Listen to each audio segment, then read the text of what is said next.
Européennes, c'est dans moins de 3 semaines, le 25 mai prochain. Le Poitou-Charentes fait partie de la circonscription ouest avec la Bretagne et les Pays de la Loire. 25 listes ont été officiellement enregistrées. 9 députés européens seront élus pour cette circonscription. La campagne a bel et bien commencé, même si elle reste timide aujourd'hui. 3 têtes de liste sont dans la région, à l'instar de Jean Arthuis, le candidat Modem UDI. Jérôme Villain et Laurent Gauthier l'ont suivi dans la Vienne. Pas simple aujourd'hui d'être centriste et donc d'être un défenseur de l'Europe. Une Europe décriée aussi bien à droite qu'à gauche.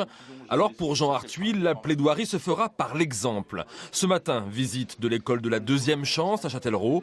Un établissement qui perçoit de l'Europe 130 000 € par an. C'est un quart du budget total de l'école. Pour moi, l'Europe, c'est 70 ans de paix. Et c'est peut-être ça la première valeur de l'Europe. Et les gens l'oublient parce que 70 ans c'est long et on oublie. Après il y a effectivement les subsides. Mais il me semble que l'Europe c'est d'abord vivre ensemble. Et on l'oublie un peu. L'Europe par l'exemple encore et toujours avec cet après-midi la visite d'une coopérative agricole à Mirebeau. Ici on produit de l'échalion.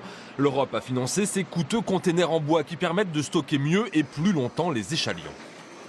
Ça a permis à nos producteurs d'augmenter quelque part leurs revenus puisque le produit, ça permet de le conserver en bonnes conditions. Donc qui dit bonnes conditions dit un meilleur revenu à l'hectare, donc une meilleure rémunération pour nos producteurs. L'Europe par l'exemple, c'est aussi pour Jean Arthuis une manière de lutter contre les listes populistes qui ont le vent en poupe. C'est un discours qui programme méthodiquement le chaos économique et social.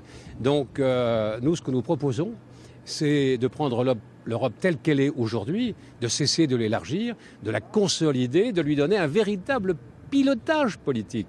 Qui peut croire, au moment où les Russes exercent une pression sur la Crimée et sur l'Ukraine, qui peut croire que la France à elle seule ou tout autre pays européen à lui seul peut exercer la moindre pression sur M. Poutine? De l'échalion à la crise en Ukraine, le champ d'action de l'Europe est donc très vaste, trop pour certains, pas assez pour le candidat centriste.